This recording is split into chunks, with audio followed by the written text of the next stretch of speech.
Bonjour, je vais vous présenter dans cette petite vidéo la suite du programme pour mes élèves en musique.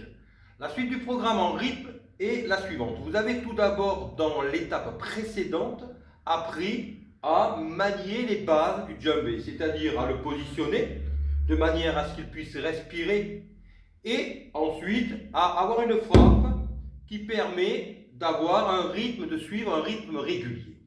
La suite est la suivante.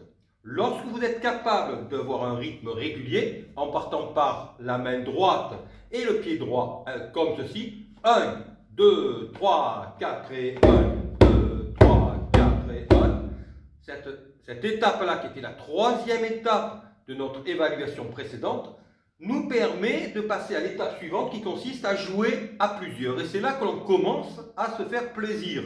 C'est pour cela que nous avons positionné ici 4 djembés.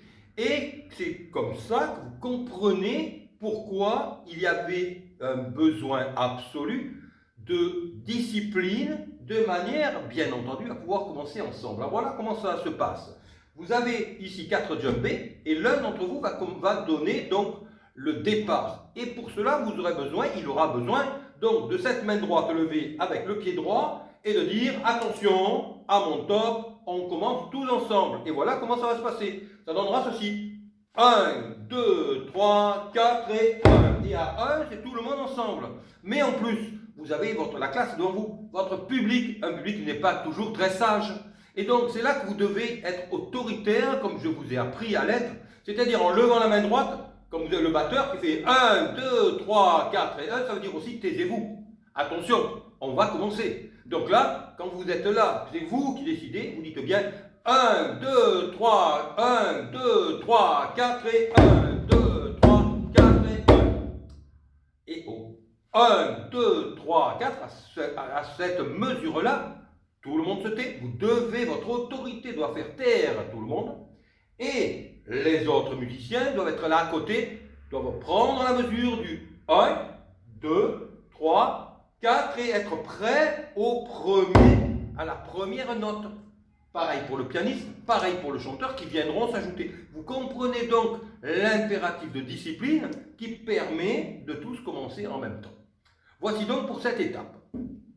Cette étape nous amènera par la suite à rajouter les autres musiciens et les chanteurs ce que nous travaillerons dans l'étape suivante.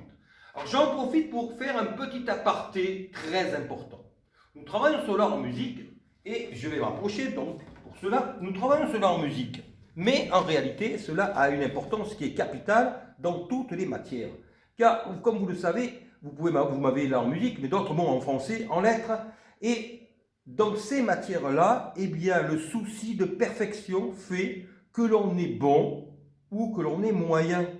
Lorsque vous travaillez, lorsque vous écrivez, lorsque vous vous exprimez, c'est ce souci de perfection qui fait que vous allez faire attention à vos accords, que vous allez faire attention à ne pas oublier un S, que vous allez faire attention à la ponctuation, que vous allez faire attention à la présentation.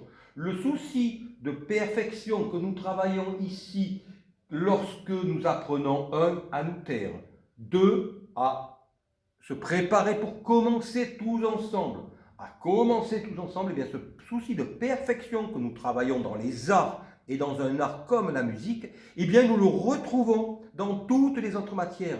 Et c'est là que la musique, ou les arts en général, permettent de travailler cette aptitude de l'esprit à travailler dans la perfection que nous retrouvons dans toutes les matières lorsque nous avons des élèves qui sont bons. Pour être bon, on ne peut pas faire autrement que de travailler dans un souci de perfection. Et c'est donc ce que je vous apprends ici à travers la musique, puisqu'en ce moment, certains élèves m'ont en musique.